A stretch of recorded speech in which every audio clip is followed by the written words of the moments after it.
علیہ الصلوۃ والسلام اور خضر علیہ الصلوۃ والسلام کے سفر کا اللہ نے تذکرہ کیا. رکو شروع یہاں سے ہوا. فانطلقا حتی اذا رکبا فی السفینۃ خرقها. حضرت خضر علیہ السلام کشتی میں بیٹھے, آپ نے کشتی کو کے پھٹے میں دراڑ پیدا کر دی. موسیٰ علیہ السلام کو آپ پہ اعتراض ہوا کہ آپ نے تو ایک غلط کام کیا, ناجائز کام کیا. خضر علیہ السلام نے تنبیہ کی کہ میں نے آپ سے کہا تھا کہ آپ میرے ساتھ صبر نہیں کر سکتے. تو دیکھیں اس میں ایک تو اہم بات ہمیں اس پورے واقعے میں, خضر علیہ السلام کے واقعے میں پتہ چلتی ہے کہ اللہ تعالیٰ بعض دفعہ اپنے بندوں سے کچھ ایسے کام لے رہے ہوتے ہیں جو ماوراء العقل ہوتے ہیں. اس کو کہا جاتا ہے تکوینی کام, تکوینی امور. اس میں پہلے بھی بات کر چکا ہوں لیکن تھوڑا سا آج میں ڈیٹیل میں بتاؤں گا کہ تکوین کا مطلب کون سے نکلا ہے. کون کا معنی ہونا, یعنی اس کائنات میں تکوین کا معنی کچھ کرنا, جو نظام کائنات کو چلانے کے لیے کچھ کام اللہ تعالیٰ کر رہے ہوتے ہیں جو ہمارے علم سے کے دائرے سے باہر ہوتے ہیں, جو ہماری عقل کے دائرے سے باہر ہوتے ہیں. تو ایسی ایسی مخلوقات اللہ نے اس کائنات میں ان کے ذمہ کام لگائے ہوئے ہیں جن کا ہم تصور بھی نہیں کر سکتے. فرشتوں سے تو اللہ تعالیٰ کام لیتے ہی ہیں. حضرت خضر علیہ السلام کے واقعے سے پتہ چلا بعض دفعہ اللہ انسانوں سے بھی ایسے کام لے رہے ہوتے ہیں. اچھا, انسانوں سے جب اللہ تعالیٰ کام لیتے ہیں تو ان کام لینے کے دو طریقے ہوتے ہیں.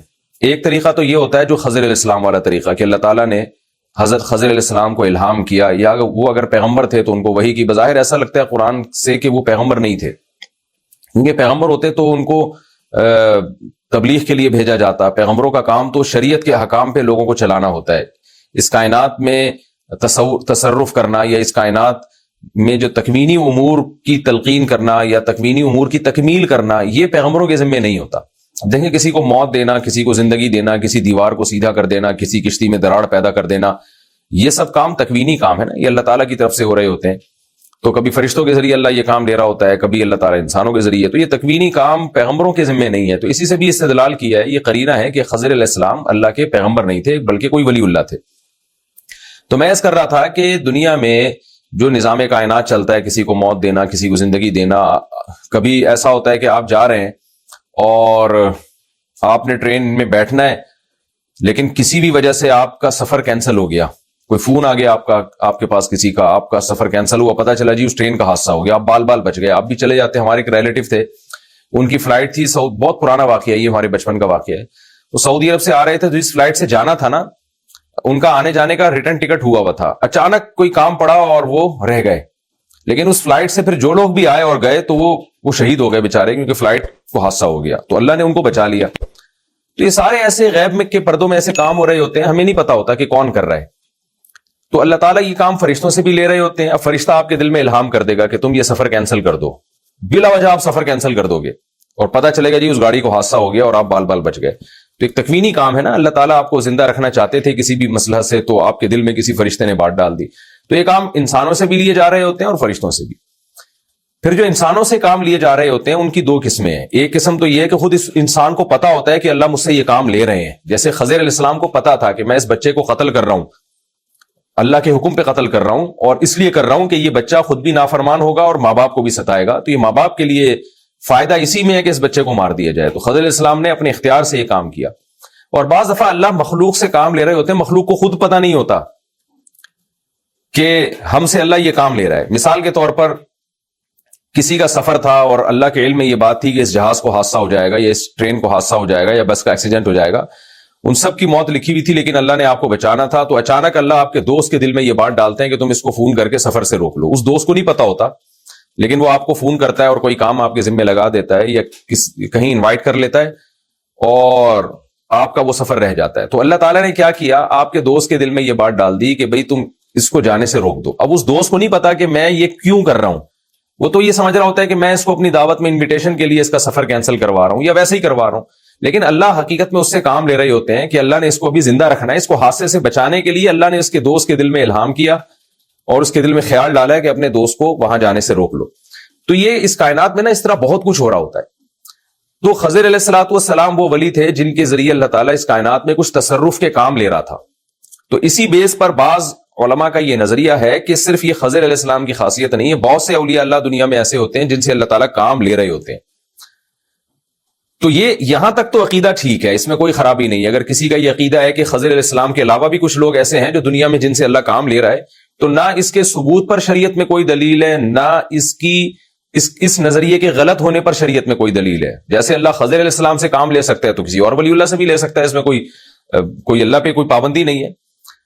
تو یہ تو عقیدہ ایسا ہے، خضر علیہ السلام کے علاوہ کے بارے میں اگر آپ یہ عقیدہ رکھتے ہیں تو نہ اس عقیدے کے صحیح ہونے کی دلیل نہ غلط ہونے کی دلیل، اور جب شریعت کسی عقیدے کے بارے میں خاموش ہو تو نہ اس عقیدے کے رکھنے والے کو ہم گمراہ کہہ سکتے ہیں، نہ اس کی مخالفت کرنے والے کو ہم گمراہ کہہ سکتے ہیں۔ تو بعض علماء کا یہ عقیدہ ہمیشہ سے رہا ہے کہ خضر علیہ السلام کے علاوہ بھی دنیا میں بہت سے اہل اللہ ایسے ہیں جن سے اللہ تعالیٰ اس کائنات میں کچھ کام لے رہے ہیں۔ لیکن ایک بات خوب سمجھ لیں کہ ایک ہے اللہ تعالیٰ کا کسی ولی کے ذریعے کچھ کام لینا، یہ شرک نہیں ہے، کیونکہ اگر یہ شرک ہوتا تو پھر خضر علیہ السلام کے بارے میں یہ نظریہ رکھنا کہ وہ کائنات میں تصرف کر رہے تھے تکوینی امور میں، تو یہ نظریہ بھی شرک ہو جائے گا، اور ظاہر ہے قرآن شرک کو پروموٹ نہیں کر سکتا، وہ بات نہیں کر سکتا جس سے شرک پھیلے۔ تو خضر علیہ السلام کے بارے میں ہمارا عقیدہ کیا ہے کہ آپ کے پاس اختیارات نہیں تھے، جب اللہ نے جو کام آپ کے ذمہ لگایا آپ نے کر دیا، تو یہ سب کچھ اللہ کے حکم پہ ہو رہا تھا، اس لیے مدد اللہ سے مانگی جائے گی، خضر علیہ السلام سے نہیں مانگی جائے گی، اس دور میں بھی جب خضر علیہ السلام حیات تھے، زندہ تھے۔ تو اگر کسی ولی کے ذریعے اللہ کام لے رہا ہے تو وہ اللہ تعالیٰ ایسے کام لے رہا ہے جیسے کاتب کے ہاتھ میں بار بار مثال دیتا ہوں قلم ہے، آپ جدھر کو چاہے گھما دیں اس کو، تو پکارا جو جائے گا، مدد جو طلب کی جائے گی وہ کاتب سے کی جائے گی، رائٹر سے کی جائے گی، قلم کو نہیں کہا جائے گا، کیونکہ قلم کہے گا بھائی میں نہیں لکھ سکتا، مجھے تو جہاں گھماؤ گے میں وہاں کو گھوموں گا، میرے ذریعے سے تو لکھا جاتا ہے لیکن میں خود نہیں لکھتا۔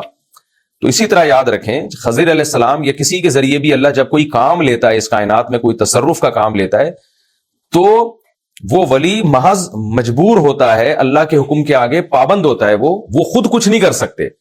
لہذا ایسے موقع پہ کسی ولی اللہ سے مدد مانگنا اگر آپ شروع کر دیں کہ خضر علیہ السلام کسی کو قتل کر سکتے تھے یا کشتی میں درار پیدا کر سکتے تھے، تو فلاں ولی اللہ مجھے اولاد بھی دے سکتا ہے، اگر آپ نے ولی اللہ سے اولاد مانگنا شروع کر دی یا یہ کہنا شروع کر دیا کہ میری بگڑی بنا دیں یا میرے مسائل حل کر دیں، تو یہ خالصتاً کفر اور شرک ہے، کیونکہ ما فوق الاسباب اختیارات اللہ نے کسی کو بھی نہیں دیے۔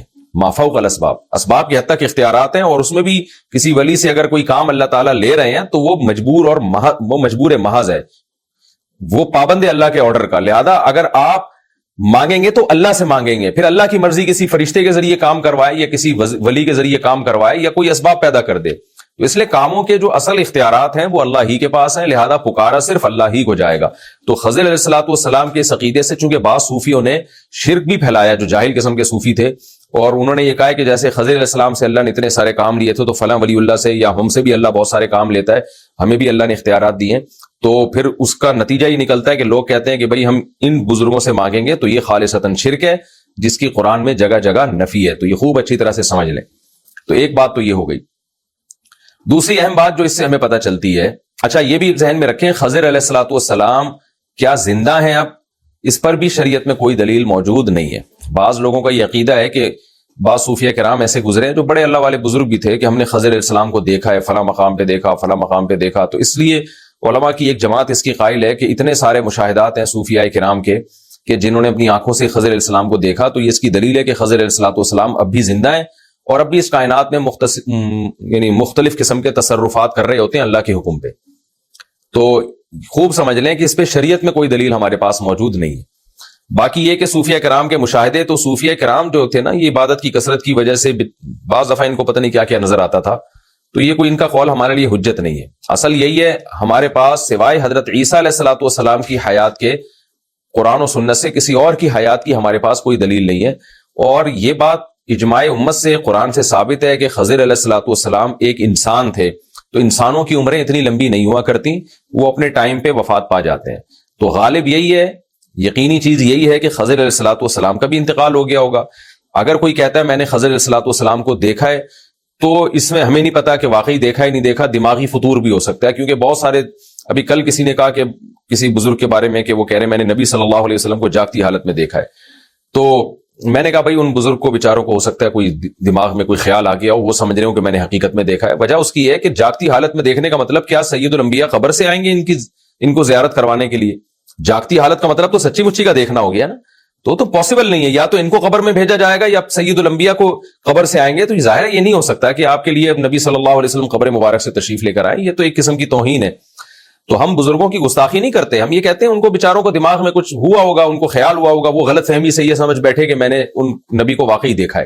تو ان باتوں کی بیس پہ نہ کسی بزرگ کی توہین جائز ہے, لیکن اپنا عقیدہ آپ ان باتوں کی بیس پہ چینج نہیں کر سکتے. عقائد کے لیے ہمیں قرآن و سنت کو دیکھنا پڑے گا. بعض واقعی اللہ والے بزرگ ہیں, علماء ہیں جو تھے نیک, لیکن انہوں نے یہ دعویٰ کیا کہ ہم نے جاگتی حالت میں پیغمبر کو دیکھا ہے. اب اگر ہم ان کی تبلیغ اور ان کے دیگر اعمال کو دیکھ کے لگتا نہیں کہ یہ جھوٹ بولیں گے, ان کی اتنی عبادتیں تھیں اور اتنی انہوں نے دین کی خدمت کی ہے کہ اس سے لگتا نہیں ہے کہ یہ جھوٹے ہیں, تو بہتر راستہ یہی ہے کہ ان کو جھوٹا کہنے کے بجائے یہ کہہ دیا جائے کہ بھئی ان سے ایک غلطی ہوئی ہے, انہوں نے ذکر اللہ کی کثرت کی وجہ سے یا درود شریف کی کثرت کی وجہ سے ایک دماغ میں ان کے ایک مضبوط خیال آ گیا کہ نبی صلی اللہ علیہ وسلم کی مجلس میں آپ کے سامنے بیٹھا ہوں, اس خیال کو یہ سمجھ بیٹھے کہ میں حقیقت میں بیٹھا ہوں. تو ہو جاتا ہے انسان میں بعض دفعہ اس کو خیالات آ جاتے ہیں, اچھے اچھے نیک لوگوں کو بھی آ جاتے ہیں خیالات. تو ہم یہ نہیں کہتے کہ ان کو فوراً فتویٰ لگا دیا جائے کہ وہ گمراہ تھے یا وہ جھوٹ بول رہے ہیں. بھائی وہ اسی کو صحیح سمجھ رہے تھے, لیکن ایک دماغ کا ایک فطور کہہ سکتے ہیں یا یہ کہہ سکتے ہیں کہ تخیلاتی دنیا میں چلے گئے وہ. لیکن حقیقت یہ ہے کہ پیغمبر صلی اللہ علیہ وسلم کو خواب میں تو دیکھا جا سکتا ہے, نبی کے دنیا سے جانے کے بعد آپ کو جاگتی حالت میں دیکھنا پاسبل نہیں ہے, کیونکہ اس کا مطلب سیدھا سیدھا یہ ہے کہ آپ اس کو صحابی بنا رہے ہیں ان صاحب کو, یا یہ کہ آپ یہ کہہ رہے ہیں کہ نبی صلی اللہ علیہ وسلم قبر مبارک سے اٹھ کے تشریف لائے تھے. یہ بالکل غلط ہے, یہ ایک قسم کی توہین ہی ہے پیغمبر صلی اللہ علیہ وسلم کی کہ ان کو دکھانے کے لیے پیغمبر اپنی قبر مبارک سے تشریف لائیں گے. تو اس لیے جو صحیح عقیدہ ہے وہ یہی ہے کہ نبی صلی اللہ علیہ وسلم کو خواب میں دیکھا جا سکتا ہے, جاگتی حالت میں دیکھا نہیں جا سکتا. اور کوئی واقعی اللہ والا ہو, عالم ہو, بزرگ ہو, وہ یہ دعویٰ کرے تو ہم محض اس دعوے کی وجہ سے اس کو جھوٹا یا کذاب نہیں کہیں گے, ہم یہ کہیں گے تعویل کرنی چاہیے. اچھے لوگوں سے غلطی ہوتی ہے تو تعویل کی جاتی ہے, ایک غلطی کی وجہ سے ان کو گمراہ نہیں قرار دیا جاتا. تو جب اچھے لوگوں سے ایسی غلطی ہو تو اس کی تعویل کرنی چاہیے کہ بھائی حضرت جی جو ہے وہ ذکر کی کثرت کی وجہ سے کچھ دماغ میں خشکی پیدا ہو گئی ہے, یا کچھ فرط محبت کی وجہ سے تخیلاتی دنیا میں پتہ نہیں کہاں پہنچ گئے, تو ان کو ایسا لگا کہ میں نے دیکھا ہے. لیکن حقیقت میں یہ ممکن نہیں ہے, کیونکہ ہم قرآن و سنت کے جو صاف ستھرے عقائد ہیں ہم اسی کے مکلف ہیں. ہم کسی کے مراقبے اور محاسبے اور یہ اس طرح کی تخیلاتی دنیا کی وجہ سے اپنے عقیدوں کو چینج نہیں کر سکتے. تو یہ بات بھی خوب سمجھ لیں. تو اسی طرح خضر علیہ الصلوۃ والسلام کے بارے میں جو کہا جاتا ہے کہ فلاں بزرگ نے ان کو فلاں جگہ دیکھا, تو ہم ان بزرگوں کی توہین نہیں کر سکتے. وہ بڑے بہت سے ایسے اللہ والے بزرگ ہیں, آپ ان کی تصنیفیں دیکھیں, ان کی کتابیں دیکھیں, ان کی دین کی خدمتیں دیکھیں, تو لگتا ہے کہ یہ اللہ والے لوگ تھے. تو یہ جھوٹا دعویٰ نہیں کر سکتے. تو جب وہ دعویٰ کر رہے ہیں کہ ہم نے خضر علیہ السلام کو دیکھا ہے, تو ہم ان کے دعوے کی وجہ سے ایک یقینی چیز کا انکار بھی نہیں کریں گے. یقینی چیز کیا ہے کہ بھائی کسی انسان کی زندگی اتنی لمبی نہیں ہوتی, تو ہم اس کا انکار نہیں کر سکتے کسی کے دعوے کی وجہ سے. ہم یہی کہیں گے کہ خضر علیہ السلام بھی دوسرے انسانوں کی طرح دنیا سے چلے گئے ہیں, لیکن ہم ان بزرگ کی توہین کو بھی جائز نہیں سمجھتے. ہم کہیں گے ان حضرت کو خیال ہوگا اور کوئی تخیلات دنیا میں پہنچ گئے ہوں گے, کوئی ذکر کی کثرت کی وجہ سے ان کو لگا ہوگا کہ میں خضر علیہ السلام کو دیکھ رہا ہوں. تو ہو جاتا ہے انسان بعض دفعہ بیٹھے بیٹھے ایسی چیزیں اس کو نظر آ رہی ہوتی ہیں جو ہوتی نہیں ہے, اس کا اپنا ایک تخیل ہوتا ہے دماغ کا, تو ایسا ہو سکتا ہے. لیکن جو اس کی بیس پہ یہ یقین کر دینا کہ ہم نے واقعی خضر علیہ السلام زندہ ہے, تو یہ بات بہت مشکل ہے. اور اس میں حضرت عیسیٰ علیہ السلام کو جو اللہ نے ایک فضیلت دی ہے نا, میں سمجھتا ہوں وہ بھی اس فضیلت میں بھی گویا کمی آ جائے گی. بعض دفعہ اللہ کسی پیغمبر کو کوئی ایسی فضیلت دیتے ہیں جو اس کے ساتھ خاص ہوتی ہے, اگر آپ اس میں کسی اور کو شریک کریں گے تو جس پیغمبر کی فضیلت تواتر کے ساتھ ثابت ہے وہ فضیلت میں کمی آئے گی. دیکھیں جیسے رسول اللہ صلی اللہ علیہ وسلم کو اللہ نے فضیلت دی کہ تمام پیغمبروں کا سردار بنایا, آپ صلی اللہ علیہ وسلم کے دنیا میں آنے کے بعد تمام شریعتیں منسوخ ہو گئیں. اب ہمارے نبی فخر کیا کرتے تھے کہ یہ تمام فضیلتیں اللہ نے صرف مجھے دی ہیں, تو یہ صرف کا لفظ بھی بہت بڑی فضیلت ہے. تو اسی طرح اللہ نے عیسیٰ ابن مریم کو زندہ رکھا ہے, تو یہ صرف سیدنا عیسیٰ علیہ الصلوۃ والسلام کی فضیلت ہے کہ آدم علیہ الصلوۃ والسلام سے لے کے سید الانبیاء صلی اللہ علیہ وسلم تک جتنے انبیاء آئے, تو اللہ نے ان میں زندگی کے اعتبار سے جو سب سے لمبی حیات دی ہے اور قرب قیامت کے لیے جس پیغمبر کی سلیکشن کی ہے وہ عیسیٰ ابن مریم علیہ الصلوۃ والسلام ہے. تو اس فضیلت میں حضرت عیسیٰ کے ساتھ کسی کو شریک کرنا وہ اس میں گویا عیسیٰ علیہ السلام کی فضیلت میں کمی کرنے کے مترادف ہے. تو اس لیے میں یہ سمجھتا ہوں کہ خضر علیہ الصلوۃ والسلام کی حیات کے بارے میں جو بعض حضرات کا قول ہے وہ دلیل کے لحاظ سے کمزور ہے, اور عیسیٰ علیہ الصلوۃ والسلام کی فضیلت کو بھی ایک لحاظ سے کم کرنے کے مترادف ہے. تو جو فضیلت جس کے ساتھ خاص ہے اسی کے ساتھ اس کو خاص رکھنا چاہیے, اور وہ حضرت عیسیٰ علیہ الصلوۃ والسلام ہے. تو یہ بھی ایک اہم مسئلہ تھا, اس میں بھی بڑا اختلاف ہے, وہ میں نے آپ کے سامنے اس کو بھی ایکسپلین کر دیا. اور ہمیں اس رکوع سے کیا اسباق ملتے ہیں؟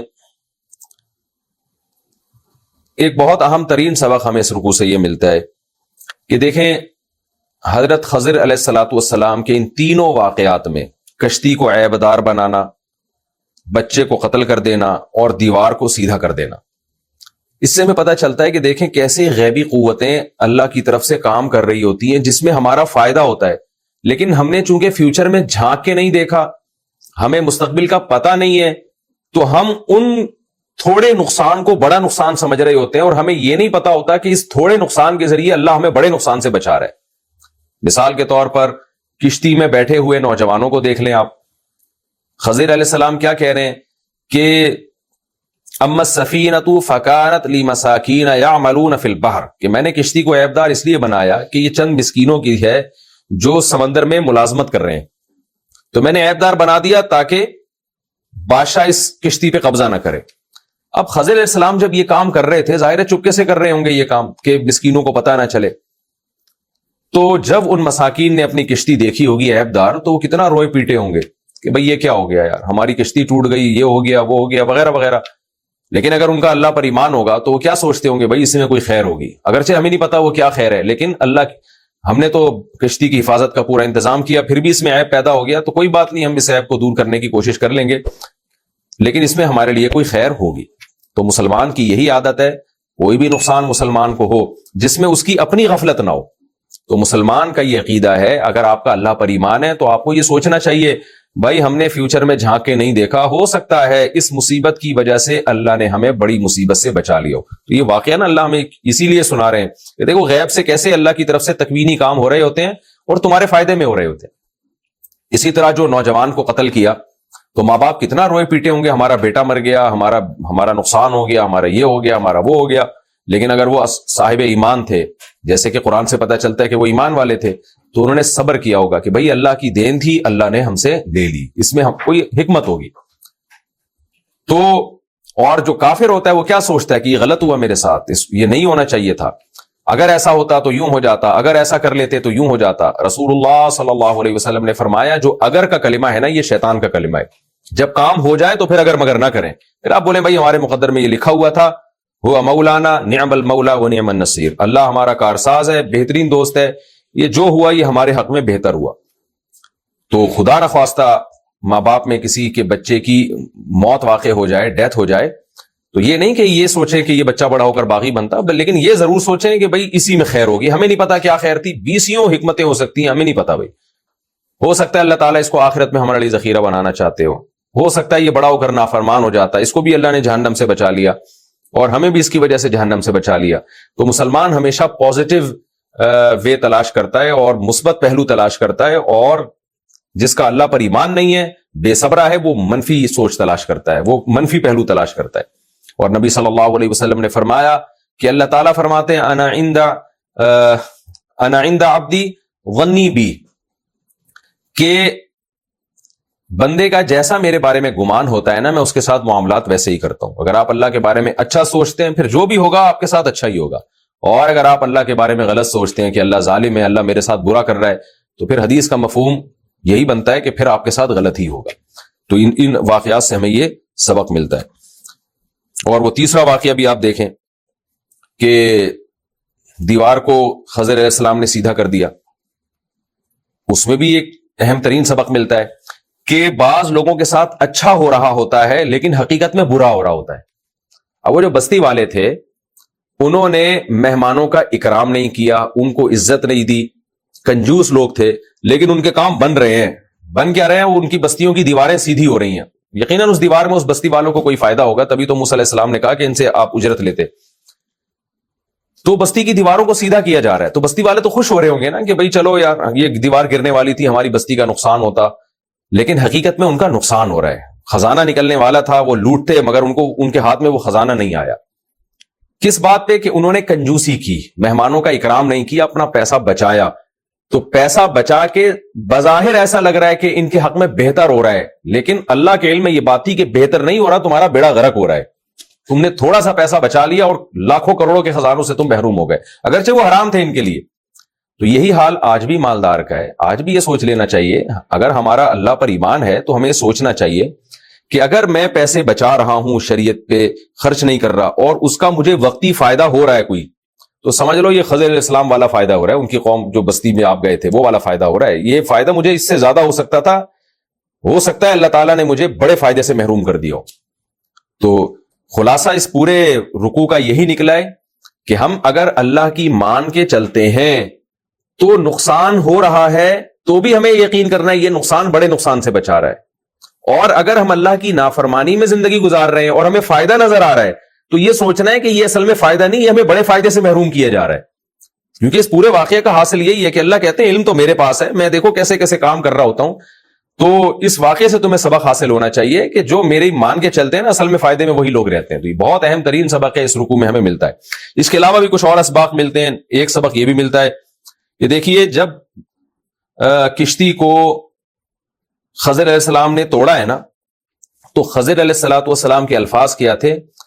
اما السفینۃ فکانت لمساکین یعملون فی البحر، کہ یہ کشتی چند غریبوں کی ہے جو سمندر میں مزدوری کرتے ہیں. اللہ تعالیٰ خضر علیہ السلام کو کسی اور شخص کے پاس بھی بھیج سکتے تھے کہ اس کی مدد کرو جا کے، لیکن خضر علیہ السلام ہائی لائٹ کی صفت کو کر رہے ہیں کہ مسکین ہے اور سمندر میں ملازمت کر رہے ہیں، اس کی مدد کی جا رہی ہے. اس سے پتہ چلتا ہے کہ غربت کے باوجود محنت مزدوری کرنا اور حرام کی طرف نہ جانا یہ اتنا پسندیدہ عمل ہے اللہ تعالیٰ کی نظر میں کہ اگر آپ غربت میں حرام کی طرف نہیں جاتے، چوریاں ڈکیتیاں نہیں کرتے، بلکہ محنت مزدوری والا راستہ اختیار کرتے ہیں، تو غیب سے اللہ کی طرف سے آپ کی مدد کا کیسا انتظام ہوگا. وہاں تو خضر علیہ السلام تھے لیکن اللہ تو غافل نہیں ہے نا، ہر دور میں خضر علیہ السلام تھوڑی ہوں گے. پتہ نہیں اللہ کی کتنی مخلوقات ہے جو آپ کی مدد میں لگی ہوئی ہو. وہ فرشتے بھی ہو سکتے ہیں، وہ انسان بھی ہو سکتے ہیں، وہ ہو سکتا ہے جنات بھی ہوں. تو اللہ کو یہ صفت بہت پسند ہے کہ آپ مسکین ہو اور آپ محنت مزدوری کریں. سمندر کی ملازمت کوئی آسان کام نہیں ہے. تو اس صفت کو ہائی لائٹ کیا جا رہا ہے کہ مساکین ہے اور یعملون فی البحر، سمندر کی محنت مشقت والا کام کر رہے ہیں، تو حرام سے بچا کے اپنے آپ کو حلال میں لگایا ہوا ہے، تو غیب سے اللہ کی طرف سے ان کی مدد ہو رہی ہے. تو اس میں یہ بھی پتا چلتا ہے ہمیں. اور ایک اہم بات کہ اسلام میں کسب فرض ہے. خضر علیہ السلام نے یہ نہیں کیا کہ یہ بندہ چونکہ یہ نوجوان چونکہ کچھ بھی نہیں کرتے، وجہ اس کی یہ کہ یہ ہر وقت اللہ اللہ کرتے ہیں تو اللہ نے مجھے بھیجا ان کی مدد کے لیے. نہ یعملون فی البحر، محنت مزدوری کر رہے ہیں. اسی سے پتا چلتا ہے کہ اللہ کی نظر میں جیسے عبادت کرنا ایک بہت محبوب عمل ہے، اس کی وجہ سے اللہ کی مدد ہوتی ہے، تو محنت مزدوری کرنا بھی عین عبادت ہے، کسب حلال بھی عین عبادت ہے. تو اس پر بھی اللہ کی طرف سے بہت زیادہ مدد ہوتی ہے اور غیب سے مدد کے اسباب ہوتے ہیں. یہ بھی ہمیں اس رکوع سے سبق ملتا ہے. ایک اور سبق ہمیں کیا ملتا ہے کہ فَكَانَ أَبَوَاهُ مُؤْمِنَيْنِ، نوجوان کو جو قتل کیا گیا ان کے والدین مومن تھے اور نیک تھے. خضر علیہ السلام کو ایسے ماں باپ کی مدد کے لیے بھیجا گیا جو نیک تھے. اس سے پتا چلتا ہے کہ بھائی نیکی دنیا میں بھی کام آتی ہے. اگر آپ نیکی والی زندگی گزارتے ہیں تو اللہ آپ کے لیے غیب سے اسباب پیدا کرتا ہے. سوال پیدا ہوتا ہے بھائی جب اللہ نے اس نوجوان کو قتل ہی کروانا تھا تو اللہ ایسی اولاد دیتا ہی نہیں. تو دیکھیں وہ نوجوان جب قتل کر دیا نا خضر علیہ السلام نے، وہ آخرت میں ان کے لیے ذخیرہ بن گیا اور اس کا متبادل بھی اللہ نے دے دیا. تو دو ہو گئے نا ان کے پاس. تو آخرت میں یہ زیادہ بڑی ترقی کا ذریعہ ہے. یہ اللہ تعالیٰ کی ایک حکمت ہے کہ ماں باپ اگر نیک اور پرہیزگار ہوں تو ان کے لیے بھی غیب سے مدد کا انتظام ہوتا ہے. اور یہ جو اگلی آیت ہے کہ دیوار تھی گرنے والی تھی، موسیٰ علیہ السلام خضر علیہ السلام نے اس دیوار کو بچا لیا، تو وہاں بھی الفاظ کتنے عجیب ہیں. اما الجدار فکان لغلامین یتیمین، دو یتیم بچے تھے فی المدینہ وکان تحتہ کنز لہما وکان ابوہما صالحا. اللہ نے مجھے اس لیے بھیجا اس دیوار کو سیدھا کرنے کے لیے کہ یتیم بچوں کا خزانہ ہے جن کا باپ نیک آدمی تھا. کانا ابوہما صالحا، صالح آدمی تھا. اس سے بھی پتا چلتا ہے بھائی ماں باپ کی نیکی مرنے کے بعد بھی اولاد کے کام آتی ہے. کیونکہ باپ نیک آدمی تھا نا، وہ بیچارہ دنیا سے چلا گیا تو اللہ نے اس کی اولاد کو لاوارث نہیں چھوڑا. اس کی نیکی اس کے مرنے کے بعد کام آئی ہے. اور کیسے غیب سے اللہ نے انتظام کر کے دیوار کو سیدھا کروایا، کسی کے وہم و گمان بھی نہیں ہو سکتا. لیکن یہ تو اللہ نے ہمیں یہ واقعات بیان کر دیا نا، ورنہ تو قیامت تک نہیں پتا چلتا کہ کس کی دیوار محفوظ ہوئی اور کس کی وجہ سے دیوار کے محفوظ ہونے کی وجہ سے کس کا خزانہ محفوظ ہوا. لوگ تو ان تمام باتوں کو اتفاقی واقعہ سمجھ رہے تھے، لوگوں کو کیا پتا تھا یہ کیا ہو رہا ہے. تو ماں باپ اگر نیک ہوں تو اللہ کیسے ان کے بچوں کے لیے بھی انتظام کرتا ہے. تو اب آپ اپنے لیے نیک نہیں بنتے، آپ اپنی اولاد کے لیے نیک بن جائیں تو انتظام اللہ کی طرف سے آپ کی اولاد کے لیے بھی ہوگا. تو ماں باپ کی نیکی آپ کی اولاد کے کام بھی آتی ہے. تو یہ چند اسباق تھے. ایک اہم ترین سبق ہمیں اس رکوع میں یہ بھی ملتا ہے کہ دیکھیے قرآن میں آتا ہے کہ موسیٰ علیہ السلام جب سفر پہ گئے تو زاد راہ آپ کے ساتھ تھا. تبھی آپ نے فرمایا کہ آتینا غداءنا لقد لقینا من سفرنا ھذا نصبا. اپنے خادم سے کیا کہا؟ بھائی جو ہم کھانا لے کر آئے ہیں وہ لے آؤ. تو زیادہ راہ ساتھ لے جانا چاہیے.